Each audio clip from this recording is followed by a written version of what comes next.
जय यीशु क्रिस्त में मेरे प्यारे भाइयों और बहनों, आज हम पवित्र चालीसा काल के द्वार पर खड़े हैं।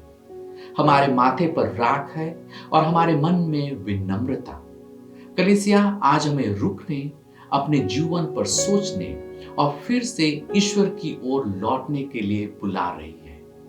चालीसा केवल त्याग या उपवास का समय नहीं है, यह जीवन को भीतर से बदलने की एक पवित्र यात्रा है। बाहरी दिखावे से भीतर की सच्चाई की ओर और रोजमर्रा की आस्था से प्रभु के साथ गहरे संबंध की ओर। आज ईश्वर का वचन हमें 3 स्पष्ट निमंत्रण देता है।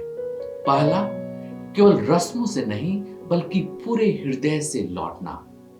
जोएल नबी के द्वारा प्रभु कहते हैं, पूरे हृदय से मेरी ओर लौटो। माथे पर लगी राख का अपना महत्व है, लेकिन ईश्वर राख से आगे देखता है। वह हमारे हृदय को देखता है।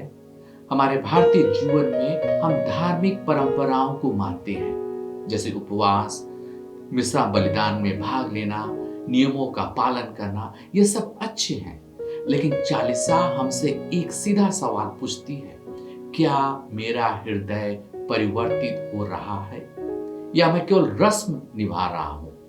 भजन पद संख्या 51 में हमें याद दिलाया जाता है, टूटा हुआ और दीन हृदय, हे प्रभु तू कभी नहीं ठुकराता।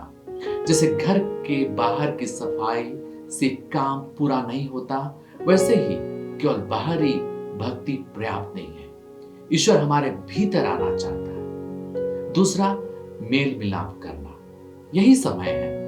संत पौलुस हमसे आग्रह करते हैं, ईश्वर से मेल कर लो। चालीसा डर या सजा का समय नहीं है, यह चंगाई और सुधार का समय है।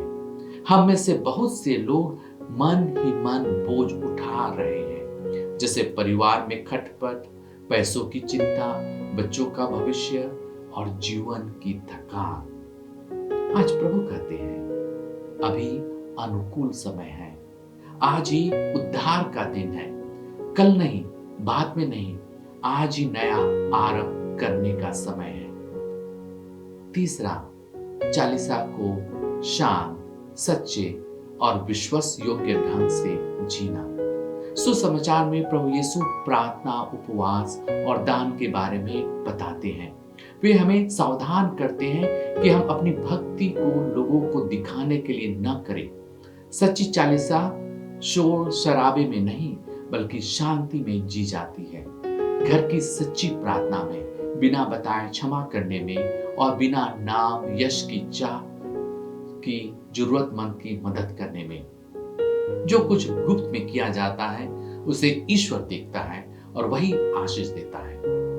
कृष्ण मेरे प्यारे भाई और बहनों, राख मिट जाएगी, उपवास समाप्त हो जाएगा और चालीसा भी बीत जाएगी, लेकिन यदि हृदय बदल गया तो पूरा जीवन बदल सकता है।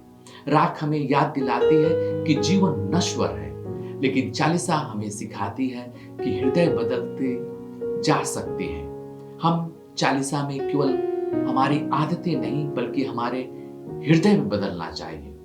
पूरे हृदय से प्रभु की ओर लौटो और तुम एक दयालु और करुणामय ईश्वर को पाओगे। हम पवित्र चालीसा काल हमें क्रिस्त की ओर आने के लिए निमंत्रण देता है, ताकि हम ईस्टर का पर्व खुशी के साथ मना सकें और उसकी तैयारी कर सकें। आमीन।